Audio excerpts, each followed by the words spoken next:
Welcome to the new series of Speak Up, the television and social media platform for Freemasonry in New Zealand. I am Barry Rushton, your host, and thank you for joining us this evening. My first guest this evening is another BJ, just like me, a Barry John. It's BJ Clarke from Christchurch. He is a man who wears many hats. He's the National President of the Returned Servicemen's Association, a National Manager for CCS Disability Action, Master of his Lodge twice. It's great to have him here. Second up tonight, joining us from a marathon I'm picking, is Andrew Besic, who runs marathons not necessarily of the normal kind, but in strange places, harsh conditions, always just to test himself. Closing out the program is our own Graham Houston, who talks tonight about the formation of a new lodge called Lodge Matariki. It is a great story. My first guest this evening is all the way from Christchurch. It is great to have him here. Hello, BJ. Another BJ, BJ Clarke. Good to see you. BJ Rushton. Welcome, my good friend. Tell us, Christchurch, are you a bit sick and tired of just how long it's taking to get things back to normal? I'll say normal in that sense. Or do you think, well, they've got so much to do? Well, you're right, Barry. There is a heck of a lot to do from the earthquakes. And I think people underestimated the actual damage that was done at the substructure. And that's something they've had to get right before they can start work above. But if you look at Christchurch now, there's a lot of vibrancy coming back into the city. And there's still a wee way to go. But we will get there because we're from Canterbury and we're strong. I hate to admit this, but last time I was in Christchurch was before the first earthquake. And that's a long time. In 2011, I think, wasn't it? Yes. Yeah. And to a certain degree, I don't mind that in a sense because my memory of Christchurch still is still the same. You know what I mean? Yeah, I think the city itself, there are aspects about the city that will never change. The river, the parks, etc. But you will see new buildings. You'll see new areas where people are moving to slightly within the city. But it really is. It's looking good. There's some great stuff there. Especially the bars and the shops, the quarters that are coming back where people can visit. Become quite vibrant. Yeah, and people are moving into the city too. A lot of apartments, Central City, are living, and that's going to be great. Great. Well, I must get down. You should. Before we tell our viewers where your career's gone now, tell us a little bit about the early days. Right? You joined when you were about 15 and a half. You joined the cadets. Yes. Well, I went into assembly at Nelson College one day, and there was this chappie talking about this cadet system, and before I knew it, I'd been recruited, and at the dizzy age of 15 and a half years, I was going into a very cold Wairuru in some January in 1970. And so the cadets were designed as a way of getting young people identified as future leaders in the army, and it was a great experience. You know, in my early days, my brother, he wasn't with the Army Cadet, but he was with the Air Force, and I can always remember him with the peaked blue cap, you know, and I was so envious because it just looked so fantastic. Well, you did feel pretty special, I suppose, when you're in your uniforms, and exactly. One hoped that you were sort of perhaps attractive to some of the young lassies around. But I think it was the sailors, wasn't it? Yeah, the sailors always did it the best. So yeah, I had 2 years as a cadet in Wairau, and so that was a transition from the cadet, and then at 17 and a half you joined the regular force. Great. So you're still in the army, I'll say the army, right, in 1979, right? Yes. And that was sort of at the end of the Cold War era, right? And I believe that you were posted, now I didn't know any of this, you were at the New Zealand Army went to Moscow. You were actually in Moscow for a period of time. Yeah, so my background was as a builder, as a carpenter and joiner, and so the New Zealand Embassy required quite a considerable amount of refurbishment. It was a 3-storey and an attic building with a basement. And so over a period of 3 teams, over some 18, 20 months, we went up there and we refurbished the embassy from top to bottom. I believe it's in quite a good spot, right? What was at that stage? It was on the edge of the river, the Moscow River? Yeah, it was close to the river, and it was right inside the ring road. It was close to all the attractions in Moscow. Mm. And for a young person of some 25, it was an education. For example, the first night we were offered tickets to go to the Bolshoi Theatre. That wasn't a place where a young man, you didn't go to the opera or the ballet. But when people came back and explained what it was all about, and I got the opportunity to go to the Bolshoi, it was just amazing. Fantastic. Stunning. But it was an amazing city, a beautiful city, so much art, just incredible. But you were down in Antarctic too. You went down as part of the countries that try and protect the ecosystem and things down there? Yeah, so I didn't get enough of the cold in Moscow, and so decided to pop down to Antarctica in 1986 for the summer season there.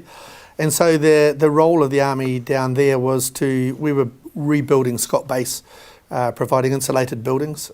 So my role down there was my team built a very large building capable. It was going to be the mechanical workshop. It was capable of taking a D8 bulldozer. We also built an incinerator building, given that the protection of the ecosystem down there meant burning rubbish rather than leaving it lying around. I believe also too, amongst many other things that you're doing, that you're actually heavily involved still with the RSA, correct? I believe that you are the top. I'm the national president for the RSA. National president. And again, it's one of those things that I got involved almost accidentally, to be honest, and had no intention ever to progress further than I was on the executive of the Papanui RSA in Christchurch. But things I didn't learn when I was in the Army not to put my hand up and volunteer. And so I found myself as the national president of an organisation that I really am very passionate about, to ensure that our veterans, those that are served, those that are still serving, receive the support that they so richly deserve. Well, it's become quite obvious, hasn't it, over the last few years, that even though the number of the veterans may be dwindling, the actual increase of the younger dependents, or even of those, or even young folk in themselves, are actually taking an interest in RSAs again, right? And the actual whole respect for the effort in the war times. Yes, while our Second World War and Malaya, Vietnam veterans are, of course, in Korea passing on, unfortunately, we're still generating veterans faster today than we ever have before, with our young people serving overseas in places like Afghanistan, Timor, etc. So there are a group there that will still require the support of the RSA, and a number of the issues may not manifest themselves now, but they certainly may in the future, and that's why the RSA needs to be there, ready to support those young people in their time of need. Before we have a little chat about your life in Freemasonry, I know that you have a great, and excuse me for reading this because I have to, it says that you're now the National Manager for Access and Infrastructure for CCS Disability Action. It's a big title. Break it down for us. What does all that mean? Okay, so what that means is I have a role of looking after our buildings. CCS has offices from Whangarei all the way down to Invercargill, and my role with those buildings is to inspect them, identify maintenance issues, and then pass them on to the managers for them to be able to plan the maintenance. On the access side of it, I manage the mobility parking scheme. So for those who have impairments, etc., the elderly, the mobility parking permits enable them to park close to buildings, etc. And I also am an access advisor. I audit buildings for accessibility. So there is CCS Disability Action, whilst we support in our support role, supporting those with impairments, we also actively promote the need for an accessible environment so that everyone has the opportunity to access the community. CCS was formed in 1935 from the polio epidemic, and it was then called Crippled Children's Society because it was the young children that were affected by polio. But now, because we support people right from cradle to the grave, hence we have taken on the name CCS Disability Action, so that we are reflecting all that we support. Now, with regards to your Freemasonry involvement, tell us a little bit about how your good friend, worshipful brother John Masters, I think it was, he got you interested in Freemasonry. What did he say? What did he do? What triggered you? Well, John Masters was a mentor of mine through the RSA work, etc. He was an active man in supporting veterans as well. And he always used to, every now and again, say, BJ, you're the sort of person that we would like to join Freemasonry. I was very busy then with my RSA work, my ordinary work, etc. And whenever I take something on, I like to take it on 100%. So I kept putting it off and saying, well, when I'm not quite so busy, John. Then unfortunately, John's health deteriorated quite seriously. And so as he wanted to be the one that sponsored me, I said, John, now's the time. And I was very privileged that I had most worshipful brother Ray Duncan and John Masters were my sponsors into joining Masonry. Fantastic. And I've never regretted it. Do you think that your sort of military background, the discipline that you had, you think that flows through a little bit in the way that you approach Freemasonry, either in your own lodge and personally? Most definitely. You can never take the military out of the man, and that's a negative and a positive. So yes, within my Freemasonry, I've got no doubt that my military training does or is influenced into the lodge. Yeah. You see, sometimes you see it in lodges. There's a push for things to be a bit more relaxed. People to read ritual instead of learn it, and not so much more casual than it used to be. I'm sure that does irk you a little. It irks me a bit, but does it irk you a tad? I would have to be honest and say yes, it does. But then it's not for me to decide where Freemasonry goes in the future. But I think from the United Forces Lodge, we still have a very clear requirement that we learn our ritual. And for an example, in the modern technology today, I have been to a lodge where the inner guard was reading his charge from a tablet. Now, my preceptor, he was sitting not too far away from me. His lips were curling and it didn't impress him at all. I'm not criticising other lodges for what they wish to do, but I think maybe Grand Lodge needs to make a decision on what it should be, and then it should be quite clear. But from my point of view, and I think from the United Forces Lodge, we're still very much you learn your ritual, and we do our perambulations somewhat regimentally maybe, but I think when you see it done like that, you appreciate the clarity of the lodge. We know that there are obviously some men who find it difficult to learn, and so consequently we would never want to impede their enjoyment of it. So there's going to be a bit of to and fro, I'm sure. I fully agree, and I think that's. I don't think though that we should make that from my point of view. I don't think we should make that a cop out, but we certainly do need to acknowledge that not everyone has the ability.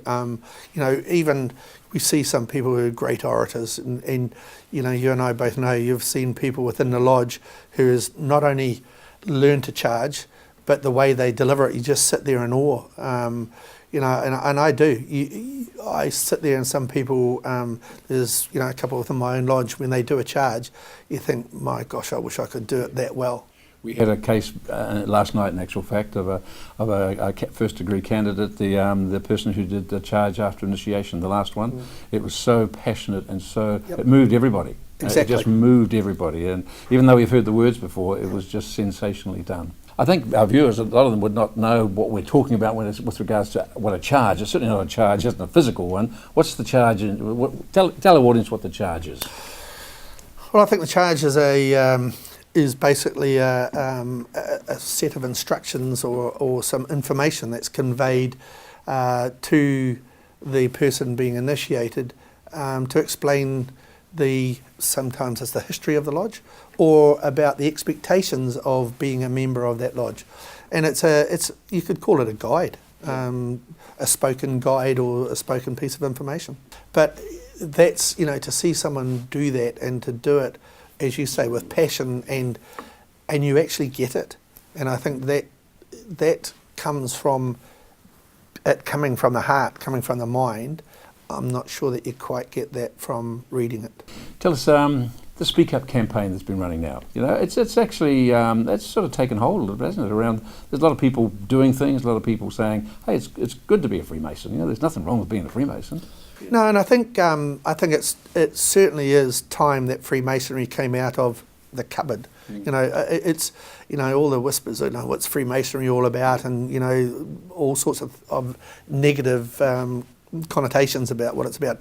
I think the Speak Up campaign is great, and I think Freemasons really need to get out and be proud of what Freemasonry does. Yeah. We don't sell ourselves, and for example, I could go to the RSA. We quite often tell people of the great work our support managers do, providing support to our veterans, etc. But very few people in the country would know the great work Freemasonry does supporting community organisations. Yeah. And when you talk about my own lodge, where we support the cadet units in Christchurch, we support the young people doing surf lifesaving. We go out in the community and we just help the general community people on different projects. And I think people would be quite surprised to know the generosity of Freemasons in providing scholarships, etc., for people at universities. So I think that's actually to our detriment. We don't sell ourselves enough. And the Speak Up campaign is a great opportunity to do that. Well, it's been great having you on the Speak Up TV show this week, my friend. Thank you very much for coming all the way from Christchurch. Look forward to seeing you. I'll come down your way too. It's been a great pleasure. And I look forward to meeting you down there in Christchurch. Thank you.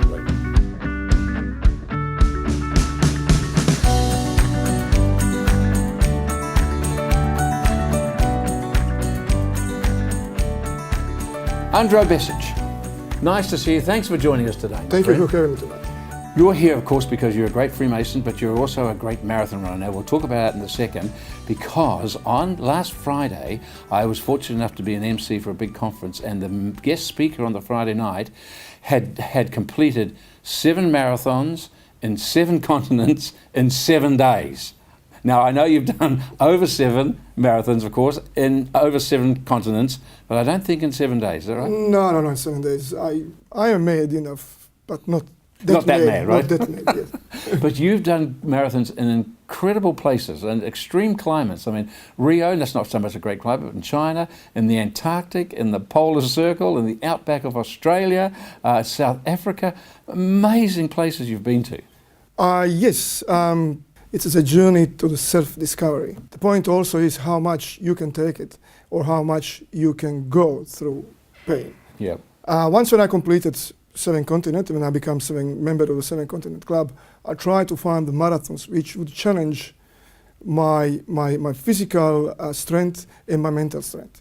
Not ever having done a marathon, Andre, myself, but I know that the ones who are the elite runners, the ones who actually win these marathon races as a race, you do it as a personal betterment for yourself, I know that. It's usually about 2 hours and 6 minutes, isn't it? So not putting you on the spot, but you know, and I know that as time goes on, probably the time of a marathon gets further out because you're not out there to race it. So your best time that you've recorded yourself is what? My best time was my first marathon in Rotorua, and that's always stay in your mind. 3 hours, 50 minutes and 26 seconds. My second best time is in Philadelphia, 3 hours and 51 minutes. Not the best, but the good times.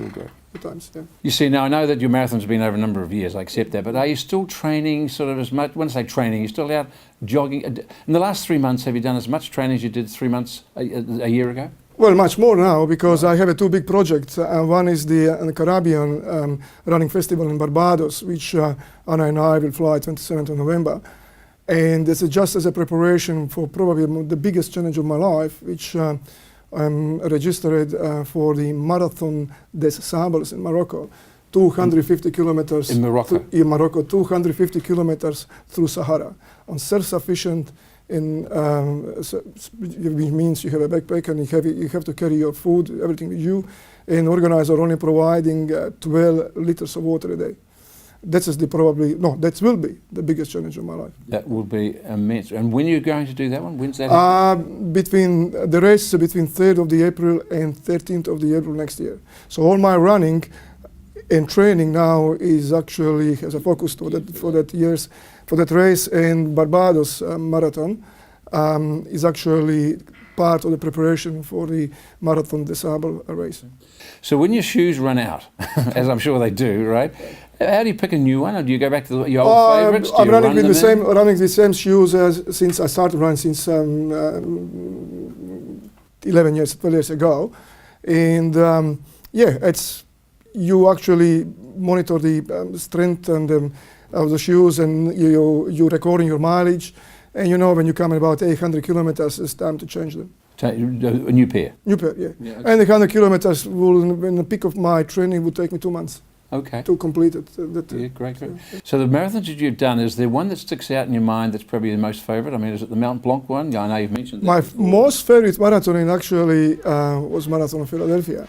Philadelphia, that was the 23,000 people, which means not big enough.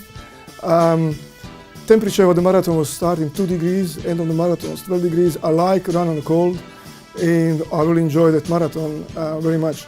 Most difficult marathon, obviously, was Tenzing Hillary Marathon. That was the most difficult one. Most difficult, indeed. Because they always talk about the marathon wall, don't they, where people either go out too fast or they burn the glycogen from their muscles and they just can't go any further. So you're pretty good about that, right? No, I never hit the wall because I know what I can and what I can't, right. After all these years. So I know exactly when I need to start speed up when I'm not going to speed up because my body is not feeling right. So I do these. Depends how my body feels, and I always finish in the race comfortably. When I mean comfortable, I don't mean anymore that I have a top time. I mean comfortable feeling with my body. So you with your wife Anna came from a lovely little seaside village called Trogir, is that Trogir, right? yeah. Trogir, which is on the Adriatic coast of Croatia, right? That's correct, yes. Which, from the photos I've seen, is such a beautiful, beautiful little... Very nice city. Yeah. Absolutely. So you came to New Zealand because of a better life, or... To make the better life for our children. That was the number one reason to come here. And so I believe that you sort of fell over Freemasonry, if I can use that term, by sort of walking your dog here in New Zealand. That is a legend now. I thought about it, but never make decision. Right. And then, yes, we bought a dog. We have a Jack Russell who needs to be exercised, and we bought a new house in Stocks Valley, and we start walking. I start walking the dog, of course. Kids always promise to do something, but I never deliver. So I start walking the dog along the Stocks Valley when I look in the Stocks Valley Lodge. And then I'm going all my desire came back. And so there would have been some tipping factor for you to either go up and knock on the door or make a step somewhere. Can you remember? Blow it, I'm going to do it. What was that eureka moment, if I can call it that? I wouldn't say that was any tipping point. I would say that was gradually desire I was building in me, and eventually happened. I don't remember really any tipping point like that. And the lodge that you remember of, I think it's the Trentham Lodge, Trentham right? Lodge 262, yes. 262. And so I think we'll give a shout out to the brethren. I believe you've got a master? Our worship master is worship brother Engung. Hello, Eng. So he's from? He's from Cambodia. Cambodia, yeah. Great. We are known in Wellington area as a Lodge of the Accent, as you can see. The Lodge of the Accents, that's true. Andre, it's been fabulous having you tonight. Thank you very much. Much success in the new, with your marathons. The one you're doing in Morocco sounds unbelievable. That's a killer. Maybe when you get it done, perhaps next year, next season, yes. we'll get you back and you can tell us how I can send you all videos. Yes. Much success, mate. Thank you very much. Good on you. Thank you very much.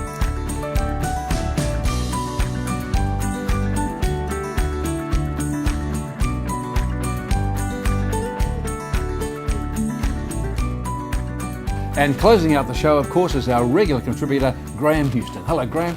Lovely to see you, mate. You know, I think you and I both agree that unfortunately at times we do hear of lodges sort of closing. You know, that's just the way it is. Things happen.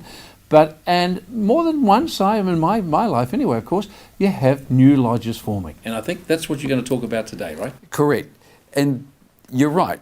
Lodges do close for a variety of reasons. And as we've probably said before, you've got industry, employment opportunities, and populations move away from areas, jobs change, employment opportunities change, and people move out and just leave the little town, which was a thriving town, now is a little town, but it still has a dwindling number of members. So lodges will close. We have, last Saturday, on the 19th of October, a new lodge formed in the county's Matariki area. Now, it was a lodge that was formed not because other lodges closed, but it resulted in 4 lodges looking and reviewing their own circumstances, looking at their membership, looking at their futures, and of course, looking at their buildings and the work and the maintenance required, bringing them up to earthquake requirements, and said, if we are to progress and make the progress that we want, what is the way forward? And so their lodges were old, and you're getting on to 100 years of age. They felt that the way forward was new concept, new way of looking at things, and they formed a new lodge, not an amalgamation of lodges, but a new lodge called Lodge Matariki number 476. And Matariki means what, do you know? Matariki represents the constellation of the stars in Masonic terms. And look at the first degree tracing board and you'll see it from there. Quite so. So the lodge is formed, and it's been formed with 114 new members. That is a very big number. There's very few lodges in New Zealand that will have 114 members.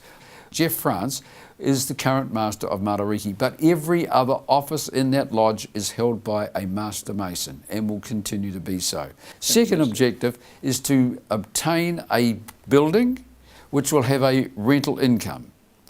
That'll be a commercial one from either offices or with retail, so that the whole thing becomes self-sufficient, and those plans are well underway. The third one is that today it is important that wives are very involved in what we do. And it's particularly so in the county's Hauraki area. There will be a women's division formed for Lodge Matariki. Wow. A lot of the lodge work is underway.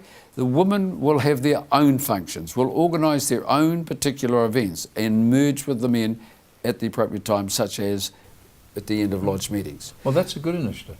It's a very good initiative, and it's one that's quite exciting because today many wives work and they share responsibilities. And so with an organisation like this, we have to recognise that and we have to make those sorts of provisions. So where is the location of the lodge? Where are they going to meet? The building that was considered didn't complete, and so they're on the lookout again for the new building. What they call the constitution of the lodge, and the first installation was held at the Jet Park Hotel in Westney Road at the airport, and that was held last Saturday. 180 to 200 people were sitting in that lodge room, a very big meeting for a lodge meeting, and there was the same number for dinner that night. So it was an all-day affair. So it was very much a busy day. The logo or the monogram of the there is the stars and the constellation representing the Matariki logo for that too. So it's a new way of looking at some lodges, and I believe this is what lodges have to do. It's not about merging lodges and trying to retain each other's identity, because that doesn't matter whether it's a tennis club, a bowling club, a Rotary club. You do that, It's a formula for failure. It's a formula for failure. Yeah. This is a brand new lodge. Clean break, start something new. Absolutely. So that is Lodge Matariki. It's a new way of lodges creating themselves. It's exciting, and so membership is now drawn from all over the Auckland area. It's not just limited to counties Hauraki. We've got members joining from the Auckland as well, because there is an excitement. Lodge Matariki, Lodge of the future, of the new way forward, which the belief that Lodge Matariki is. Well, I wasn't there, but it did look like a great occasion, and congratulations on the new lodge forming. I know it'll be successful with you behind it. I know that you drive things along, so good on you, mate. Thank you, Barry. See you next week. Thank you. Bye. Before we close tonight, at the time of our talk last week, what Graham Houston didn't know was that he was going to receive a huge promotion by the Grand Master to the position of Right Worshipful Brother Graham Houston, past Grand Warden. Congratulations from the whole Speak Up team, Graham. Well, that's our show for this week. Don't forget, if you'd like to know more about Freemasonry, and you won't find it in a Dan Brown's book, but you will by going to the Grand Lodge website, which is freemasonsnz.org. In the meantime, if you've been thinking, planning, or asking questions about joining Freemasonry, we have a website for this very purpose. It's simply welcometofreemasonry.co.nz. We hold a regular dinner experience where you can meet other Freemasons before making a decision to join. So once again, thanks for joining us. See you next week.